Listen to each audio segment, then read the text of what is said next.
Hey everybody, my name is Ben Van Horn and I am the Director of Advanced Advertising for Spectrum Reach. So thanks for joining us on Facebook Live today. We're excited to be here. It's actually the first digital summit in Austin, first time ever. So it's really fun to have this in my backyard because the digital summit as an experience across the country has been phenomenal. And it's actually been really phenomenal for us as a company to support the digital summit because there's a lot of great learnings, a lot of great people that come attend this. And they want to learn because this is an ever-changing industry.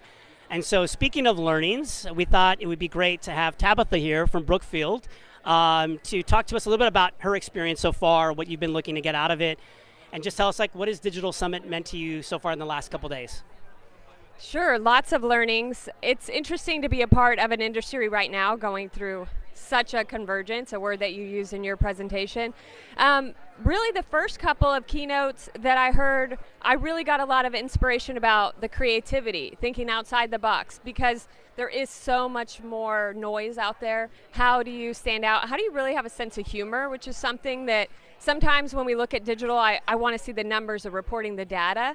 But I forget that sometimes to stand out, you just need to have a really good sense of humor. So I heard that from Tim Washer with Ridiculous Media, Stacy with Twitter, and a couple other people. So that was really a highlight coming into the first couple days. So that's a great point, right? Because I think as digital marketers both, we love data and we love analytics and it's really great to geek out on that stuff. But how do you tell a story with that data? I think that's the biggest, people who do it really well and figured that piece out. So how do you feel like you guys are doing at Brookfield in terms of understanding the data and the value that it brings, but then how do we, turn it and make it come to life?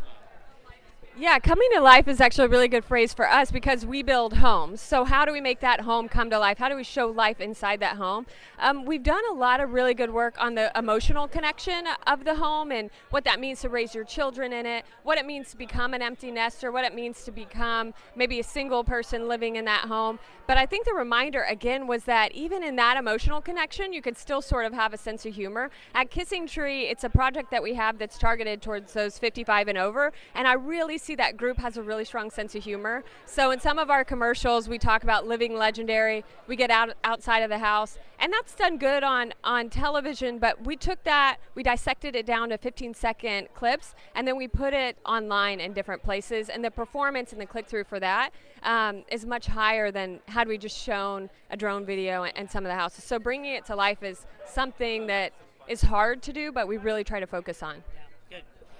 So I'm going to go to the analytics part, right? The data stuff. So coming to Digital Summit, you bring some, in essence, learnings that you have already, and maybe some baggage too. What do you feel like you guys are challenged with in this digital space? Because there's a lot of great people talking about everything from social to email to a lot of different platforms. What do you guys feel like? What keeps you up at night when you think about your digital marketing needs and how that's working for you? So we're constantly trying to figure out a better way to measure it. I want to see that ROI. I want to see the sale. But you made a really good point in your presentation. You can't click on the TV.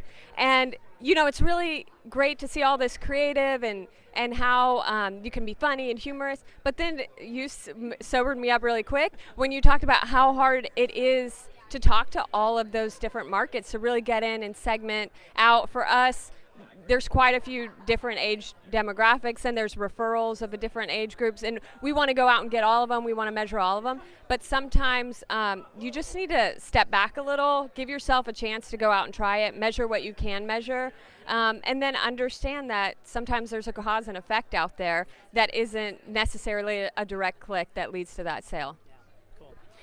So thanks for coming to the session, and I think I talked a lot about convergence, and so it's crazy how people are watching OTT and this video and all these different platforms that they can go to and all that.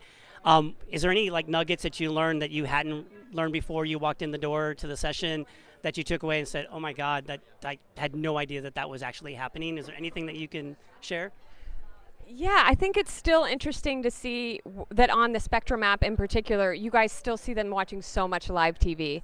And when we came to the market, we didn't have a big budget. We worked with you guys on the Longhorn Network and some other places where we knew that they wanted to watch that live game. They want to watch the news. So that was really good to see that if they are watching live, that news and those sports games are what they're going to.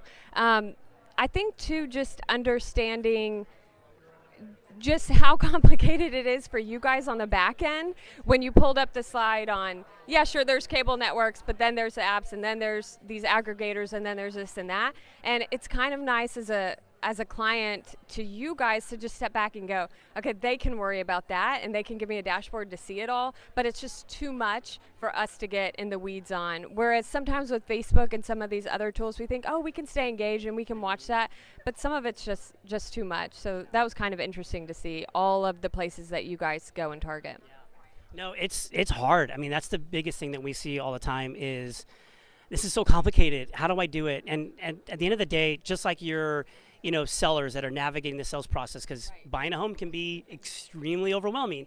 And, I always use this analogy of like when you walk into a new home, your realtor or your sales manager is asking you like, how big a yard do you need and how big a kitchen do you need? Are you going to entertain and do all these great things? Like you want to understand how you feel in the home, but they're not walking in. The first thing they're telling you is here's how the plumbing works and here's how the sewer line goes and like all the ins and outs of the home. And I think that's with us too, from a marketing standpoint, is how are you going to feel about your creative and your message and getting the ROI that you want? Let us handle the complicated stuff on the back end. Let us handle that stuff. So it's definitely challenging, and we're trying to understand it, and we're learning every day with that. So I'm going to ask you a fun question now, because we're talking about television and binge watching and OTT. You got to give me your favorite show right now. What are you binge watching? What's your latest obsession? My problem is we've discovered all these 90s shows that we've totally missed back in the day, or films. We love to do the customers also watch, but it was funny to hear you talk about appointment television, and I miss that so much. I miss everybody saw the Friends episode and came in. I didn't watch any of the Game of Thrones, but we ended up hosting Game of Thrones watch parties for the end because we just wanted to have everybody together. So it's neat to see all of that come back around, and I hope that there's still some more of that ahead. But I'm a big rom-com of the 90s and 80s watcher, binger. Yeah, I could do that all day. Yeah. Michael J. Fox, like his old stuff, I love.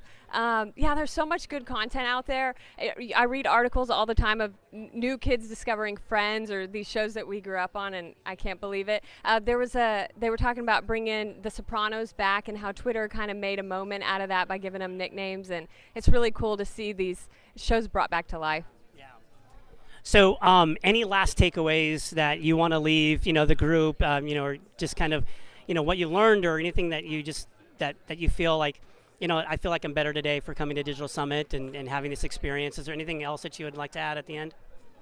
I just think all the speakers did a really good job of making it really clear that they didn't come from a better place. They're learning along with you. These are nuggets that they sort of discovered along the way. So there's just a lot of opportunity to give yourself a break, try some new things, and it'll be good. Awesome. Tabitha, thank you so much for spending some time. It was good to see you. Thanks everybody watching. I hope you learned a lot from Tabitha, and make sure you get out to a Digital Summit near you sometime. It's a really great experience. So thanks everybody. Have a great day.